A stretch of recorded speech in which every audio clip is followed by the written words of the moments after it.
Starward horizons. In the centuries since we first broke Earth's gravity, we learned a simple truth. The universe does not give up its secrets willingly. We built faster engines, smarter machines, stronger hulls.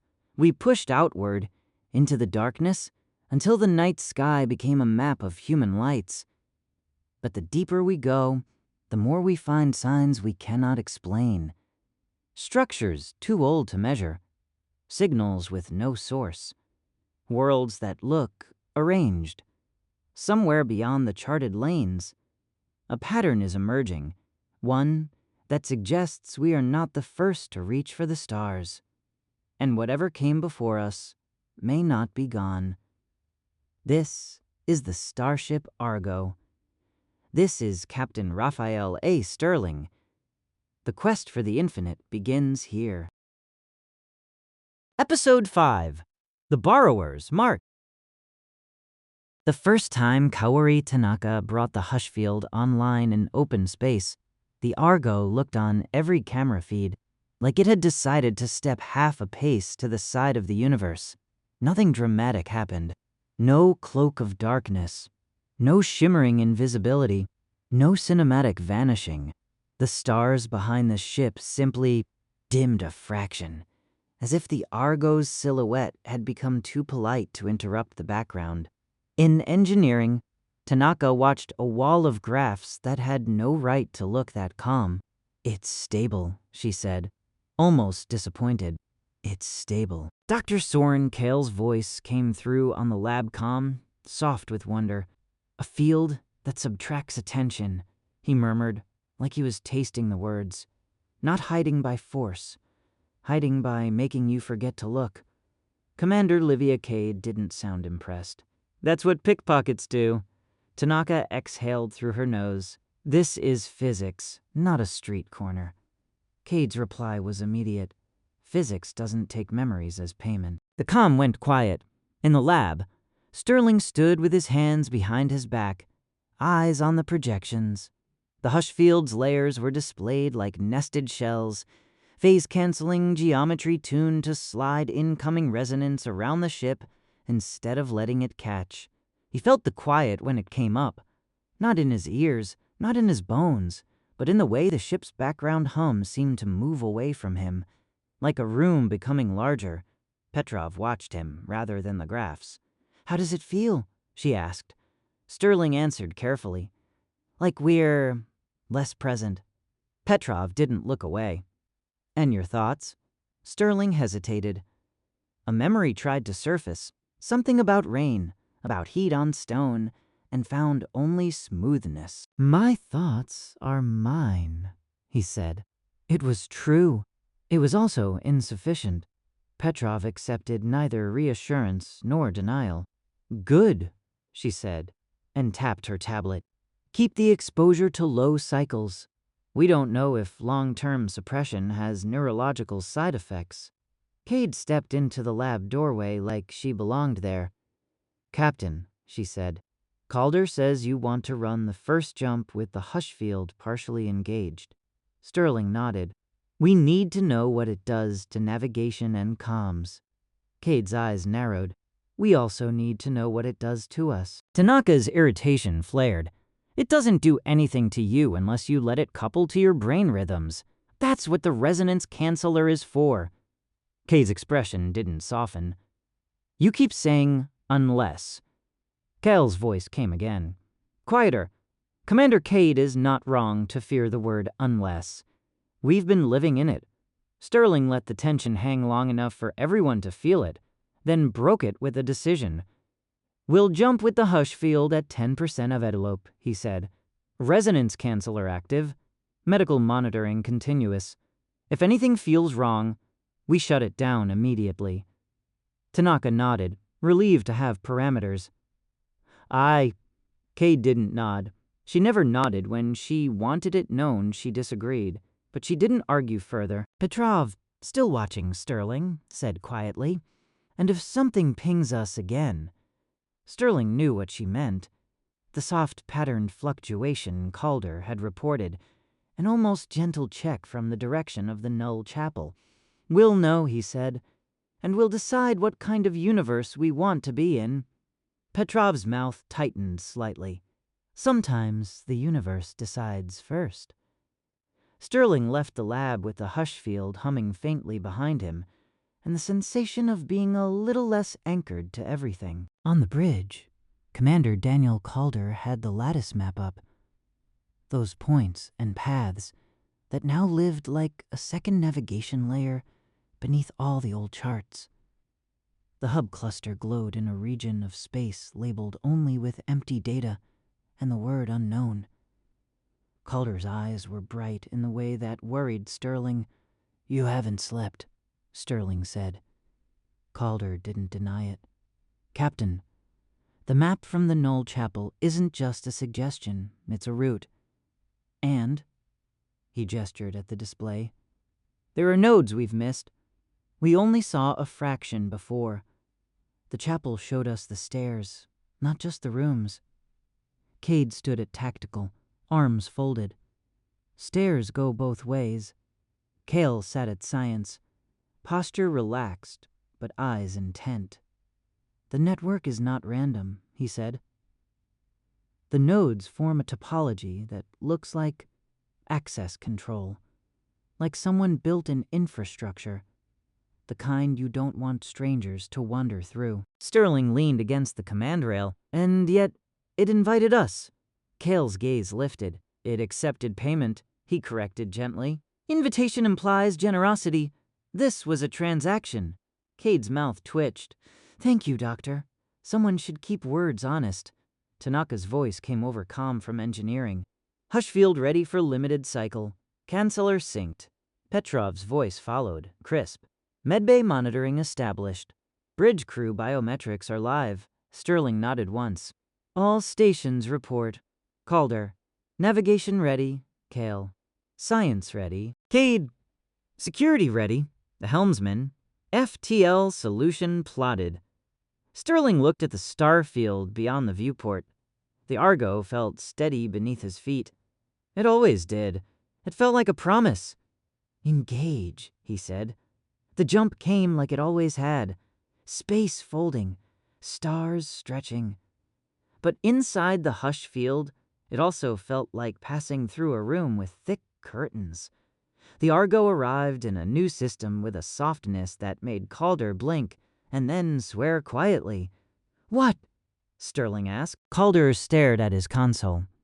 "Our arrival signature? It's lower. Much lower. The hush field is suppressing our jump wake. We came in like a whisper." Cade's gaze snapped toward the sensors. "That's good." Kale's tone was thoughtful. "Or it means we're now capable of entering places without being announced." Petrov's voice came over calm, immediate. "Captain, bridge cortisol dropped across the board during the transition. Mild, but consistent." Sterling felt it too. A slight smoothing of the edge that usually came with arrival. The ship had made the universe feel less sharp. "Tanaka," he said, "hold 10%. No higher." "Aye, Captain." Calder brought up the system overview. It was not a planet. It was a mess. A pale, cold star at center. Old, quiet. A broad disk of debris around it, with dozens of comet-like bodies on long, eccentric orbits, and an asteroid belt thick enough to look like a scar. And in the belt, right where chaos should have been most noisy, there was a region of stillness, an absence of micro-collisions, an unnatural spacing, like someone had combed the debris field. Kale exhaled. "That's not natural." Calder nodded. "That's the next step on the route." Cade leaned in. "Any signs of structures?" Kale tapped controls, enhanced spectral scans. "Not obvious, but the belt is dense. Anything small could hide inside it." Sterling watched the belt on the main display. The idea of a node built into drifting rock appealed to him in a way he didn't like. It felt like something that wanted to be found only by those who knew where to look. "What are we calling it?" he asked. Kale's gaze stayed on the data. "It reads like a junction, a checkpoint, A place where you don't just pass through. Where you are registered? Cade's eyes narrowed. A gate. Tanaka's voice came through, uneasy, despite her love of the tech. Captain, the hush field is interacting with the belt region. The null effect is stronger there. Like the space is already damped, and we're reinforcing it. Then, one drone's feed cut. Not with interference, with completion. The display showed a final frame. A chunk of rock rotating slowly, with a seam that hadn't been there a moment ago, an impossibly straight line across natural stone. Then, black? Where did it go? Cade demanded. Calder's fingers flew. It's still transmitting, but the signal is being nullified, like it's talking into a room lined with soundproofing. Kale's voice was low. It wasn't destroyed. It was received. Petrov's comm cut in. Captain, bridge biometrics spiked when the feed went black. Anxiety response. This is already affecting perception. Sterling stared at the last frame. The seam in the rock looked like a closed eyelid. Bring another drone in, he said, but keep it farther out. Cade did. The second drone approached from a different angle, cautious. Its feed caught the rock again, now with the seam wider, as if the stone had opened a fraction. Inside the seam was not darkness, but a flat, matte surface that swallowed reflected starlight. A mouth without teeth. The drone edged closer. The seam widened enough to admit it, and the drone slid inside like it had been gently inhaled. Its feed cut again, this time with a faint pattern in the last frames, like a ripple of shadow. Cade's hand clenched. It's eating our drones. Cale shook his head slowly. No, it's taking them in, like credentials, like coins dropped into a slot. Tanaka's voice came through, tense. Captain, I'm getting a ping, very subtle, across the hush band. It's a query. Sterling felt the hairs on his arms rise beneath his uniform. From the rock, Tanaka hesitated. From the region, not directional. Like a field asking, who are you? Calder's eyes flicked toward Sterling. It's a checkpoint, he said. It wants an identifier. Cade's voice was flat. And if we don't provide it, Kel's tone was gentle but grim. Then we don't pass. Sterling stared at the belt. He thought of the Null Chapel's exchange, of the Hushfield's smoothness, of how easily the universe could be made to stop grabbing you. He also thought of Petrov's warning. Masks change how you are treated. Tanaka, he said, can we respond without paying? Tanaka swallowed. I don't know. But we can try to shape an answer that isn't a memory, like a signature. Cale's eyes sharpened. A key, Cade cut in. No human minds. I don't care what it offers. Sterling didn't argue. Agreed. We're not paying with people. Petrov's voice was immediate, relieved and still worried. Thank you. Calder leaned forward, thinking fast. Captain, the node accepted drones. It might accept a ship signature. The Argo's hull algorithm, the resonance profile. Those are ours, but not personal. Cale nodded slowly. A ship can be a person in the eyes of an infrastructure, especially one designed to interface with machines and minds interchangeably. Cade's gaze was sharp. You're saying we let it mark the ship. Tanaka's voice was quiet. We already did, didn't we? The chapel pinged us afterward. It recognized us. Something in our field behavior is now legible. Sterling felt a coldness in his stomach that wasn't fear but realization. They had already become part of the system's accounting, whether they wanted it or not. All right, he said. We answer as a ship, not as a crew. He looked at Cale. Doctor, what would a safe answer look like? Cale's fingers hovered over his console. In human terms, a one-way token. Something derived from something real, but impossible to reverse into the original. Like a hash. Tanaka's eyes lit with sudden understanding. We can do that, she said. We can use the Argo's microstructure noise. hull imperfections, radiation history, sensor baseline chaos, and generate a one-way resonance imprint, a proof of identity without giving the identity away. Not words, not symbols, a unique arrangement of silence and tone, an identity stamp. When she was ready, she spoke into the bridge calm, voice steady with effort. "Captain, token prepared. It's non-reversible. It can't be used to reconstruct any personal memory, and it doesn't contain cognitive patterns. It's ship only." Sterling glanced at Petrov. "Doctor?" Petrov didn't look happy, but she nodded once. "It's better." Cade's jaw tightened. "Better than losing more of him," she said, and her eyes flicked to Sterling. Sterling ignored the flash of guilt. "Transmit," he ordered. The token went out as a shaped fluctuation in the hush band, so subtle that, to any conventional sensor, it would have looked like nothing. The belt region responded immediately, not with light, with motion. The combed stillness at the center of the damped zone changed. Debris that had been unnaturally spaced shifted, rotating into alignment like iron filings around a magnet. A corridor formed through the belt, a path. Kale's breath caught. It accepted. Kay didn't relax. Or it opened a mouth. Calder's eyes were fixed on the corridor. "Captain, that's the route." Sterling felt the urge to order the ship forward and forced himself to pause. "Hold position," he said. Cade looked at him sharply. "Why?" Sterling's voice was quiet. "Because acceptance is not the same as safety." Cale nodded faintly, approval flickering. Sterling turned slightly. "Tanaka, can we monitor whether the token is being stored, copied, used?" Tanaka's reply was tense. "We can monitor for echo, but if it's being recorded the way the chapel recorded your memory, we may not know until it pings us later." Petrov's voice was soft, like a borrower checking a ledger. The words settled over the bridge like dust. Sterling stared at the corridor through the belt. "Then we go in with our eyes open." He looked at Cade. "Security on full." Cade nodded. He looked at Calder. "Navigation? Slow." Calder's fingers moved.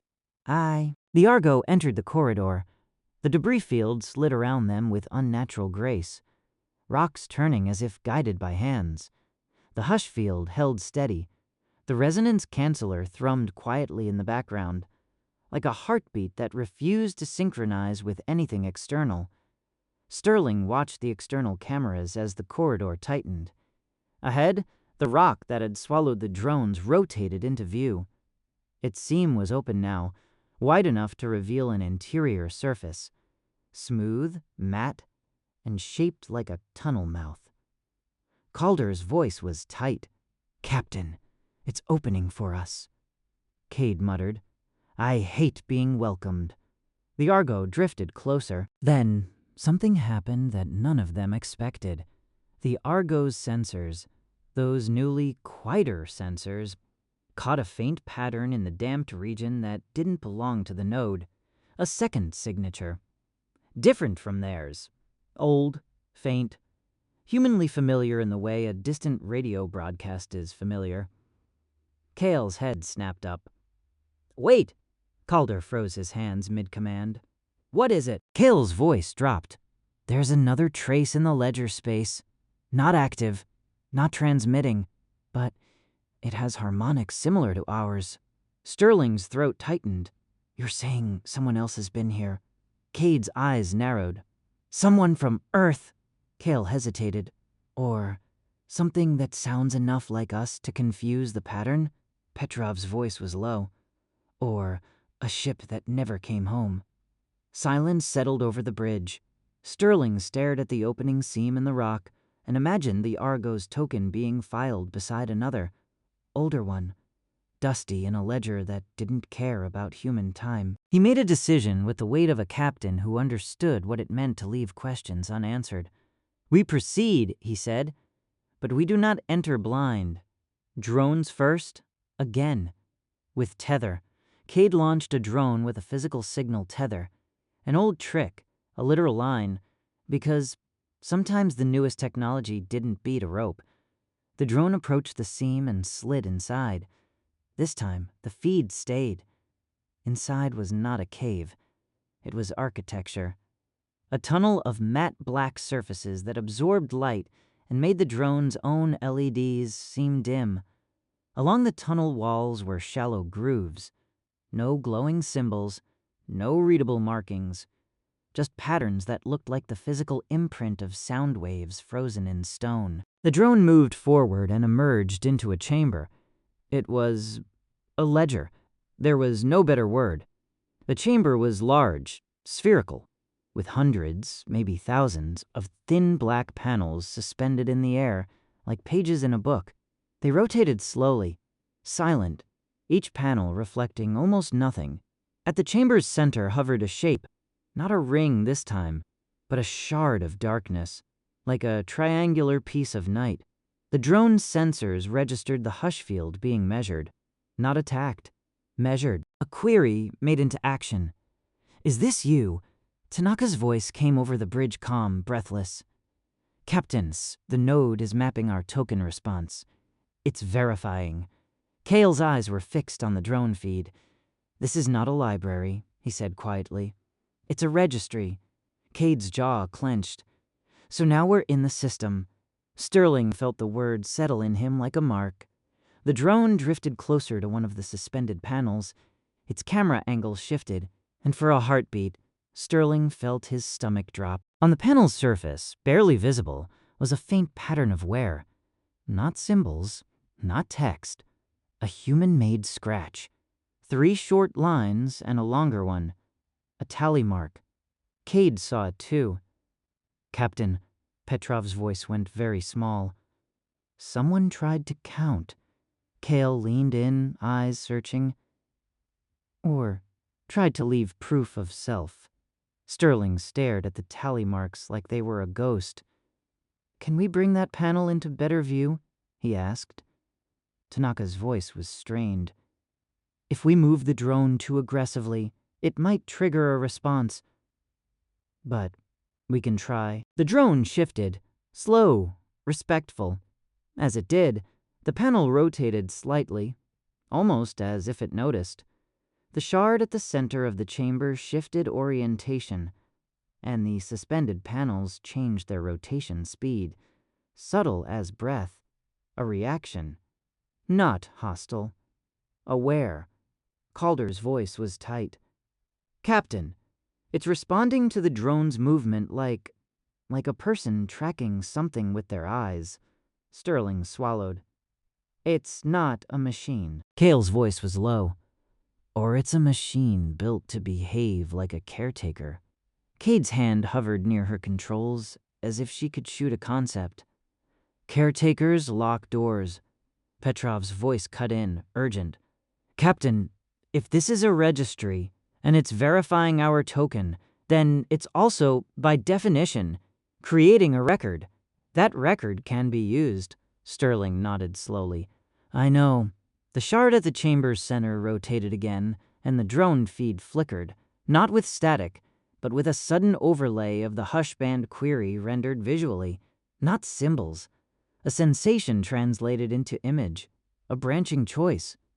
2 corridors. One open, one closed. Kale's eyes widened.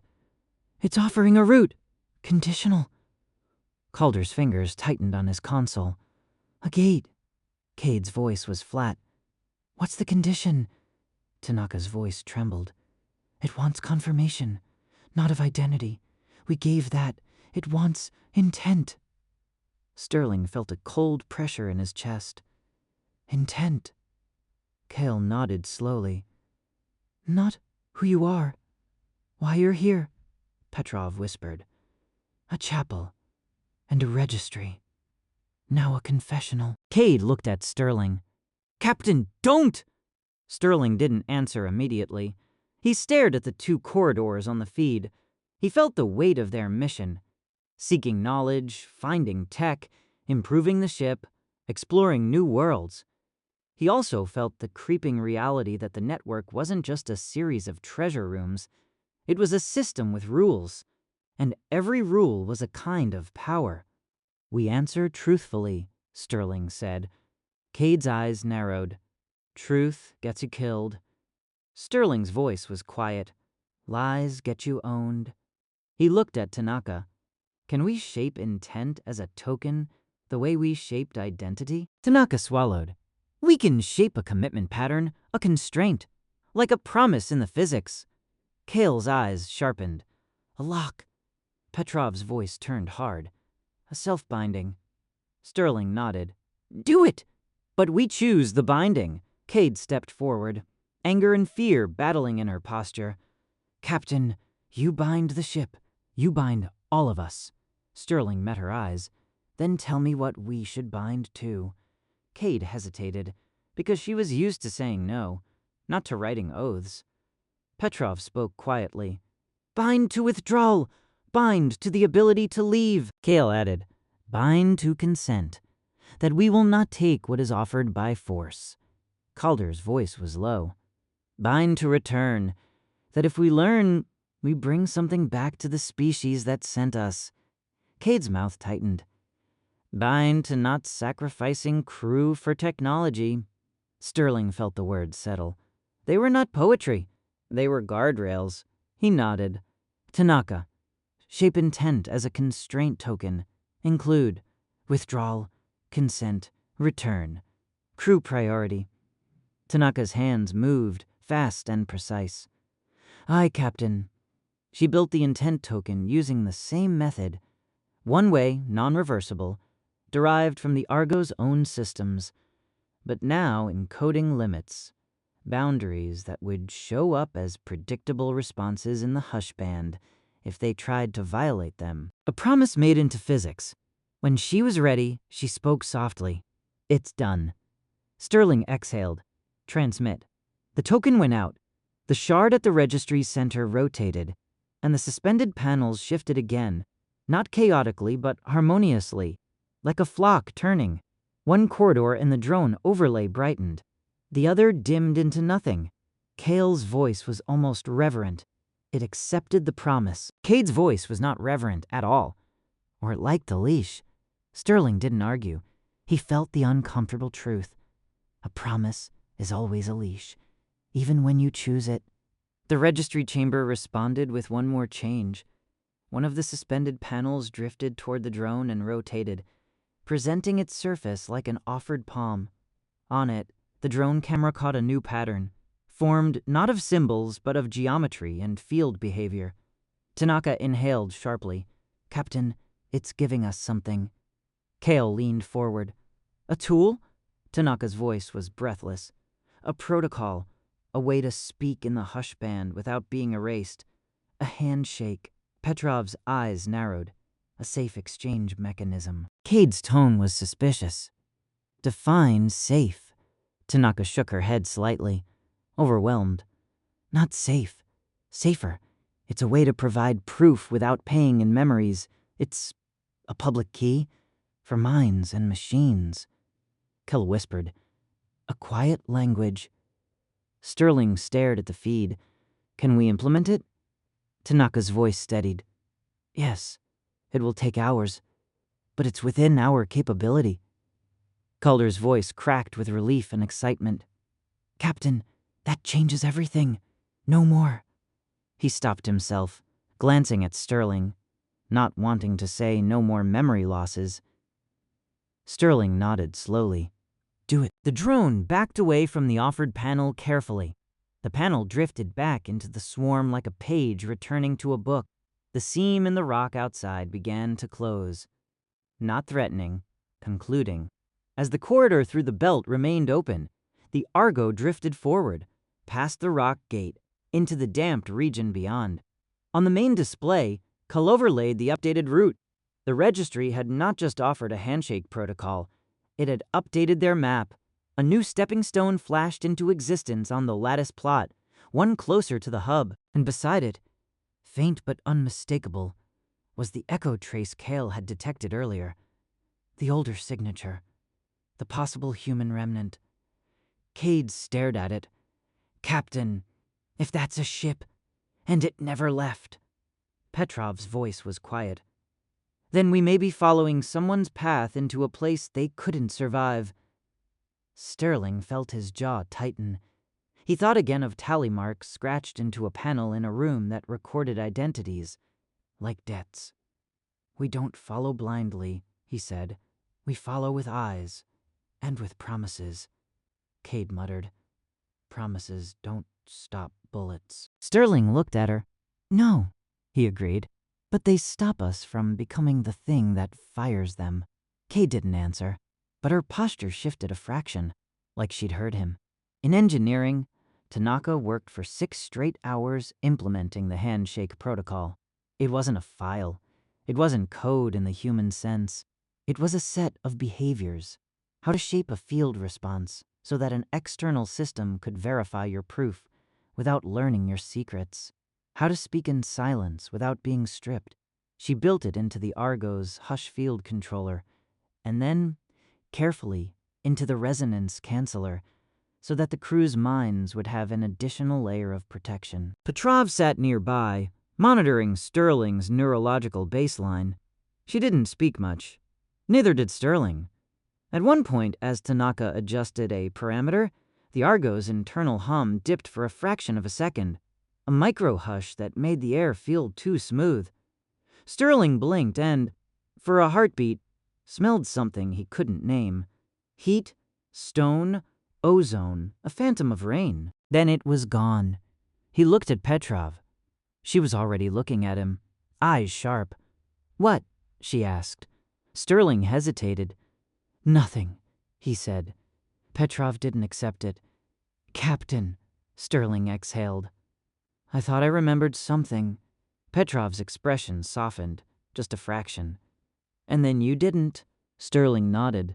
Petrov's voice was quiet. That's grief, Captain. Not damage. Yet, he swallowed. How do you tell the difference? Petrov didn't look away. You keep asking, she said. That's how. Tanaka spoke without looking up, voice strained and sincere. Captain, I'm sorry. Sterling shook his head slightly. You didn't take it, he said. Tanaka's hands paused. But I built the tools that made it possible. Sterling watched her for a long moment. You also built the tools that might make it unnecessary, he said. Finish it. Tanaka nodded and went back to work. When she was done, she sat back, exhausted, eyes glittering with the kind of triumph that always came with a shadow now. It's installed, she said.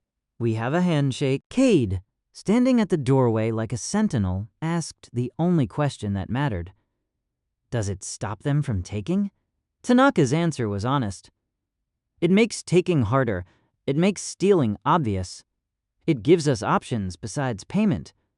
Cade's jaw tightened. Options are better than hope. Sterling nodded. Test it, he said. Tanaka ran the test, sending a simulated query into the hush band and answering with the handshake protocol. The Argo's systems reported success, a quiet exchange. Proof without surrender. Sterling let himself exhale. For the first time since the Null Chapel, it felt like they had taken something without losing something human. Then Calder's voice came over the intercom. Careful. Captain to the bridge. Sterling's shoulders tightened. On my way. On the bridge, the starfield looked normal again, until you knew where to look. The damped region behind them still made the belt look slightly muted. Ahead, the next stepping stone on the route was visible only as a faint absence in the data, a small system with a planet-sized object that didn't reflect light properly. Cale's eyes were fixed on it. Captain, he said softly, the next node is unusual? Sterling stepped up. Unusual? How? Cale brought up the scan. It's not a planet. It's not a moon. It's a shell, a hollow structure. Cade's gaze sharpened. A station. Cale nodded slowly. A station the size of a small world, and it's cold. Calder's voice was tight. And Captain, there's something else. Sterling turned slightly. What? Calder highlighted the faint older signature trace again. It wasn't just in the registry region. It was now closer, not physically moving, but present in the map update like a breadcrumb trail. Like the registry had said, this one came before you. Petrov's voice came through the bridge speakers as if she'd been listening from medbay. "Captain," she said quietly, "the registry accepted your promise. That means the promise is recorded." Cade's tone was flat and enforceable. Kale added softly, "Or expected." Sterling stared at the new stepping stone, at the hollow shell structure that waited in the dark. "Tanaka," he said, "keep the hush field low. Handshake protocol ready? We do not enter any node without it." Tanaka's voice came back. "Steady." "Aye, Captain." Sterling looked at his crew. Calder with his sleepless hope. Cade with her fierce suspicion. Kale with his careful awe. Petrov with her relentless protection. He thought of tally marks scratched into a black panel by someone who had tried to count days in a place that didn't care about days. He thought of the ledger accepting them like a name written in ink. Then he spoke quietly to the bridge. "We've been borrowing from this network," he said. "Shields, hull behavior, silence, knowledge." Cade's eyes narrowed. "Borrowing implies we give it back." Sterling nodded. "Exactly." Calder's voice was low. "Captain." Sterling kept his gaze on the stepping stone. "We have a promise recorded now," he said. "Withdrawal, consent, return. Crew priority." Kale's voice was soft. "A human oath in an alien registry." Sterling's mouth tightened. "Now we find out what it means when a system remembers your oath." Cade's hand hovered near her controls. "And what it means if you break it."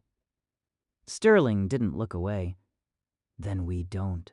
He straightened. "Helm," he said, voice firm. "Bring us to the next stepping stone. Slow approach. No surprises." Calder's fingers moved. The Argo turned. As it did, Tanaka's hush field brushed against the fabric of space and made it just slightly easier to slip through, like a ship moving through water that had learned to part. Behind them, deep in the debris belt, the rock seam closed completely. Inside the registry, suspended panels rotated. A new identity token lay filed among countless others. And somewhere, far from any star, something that had once been a ship, or a mind, or a name, waited near the next node like a debt that hadn't been paid. The Argo moved toward it anyway, because exploration was never just about what you found. It was about what you became while finding it. Thank you for listening. If you like this story, please subscribe for more.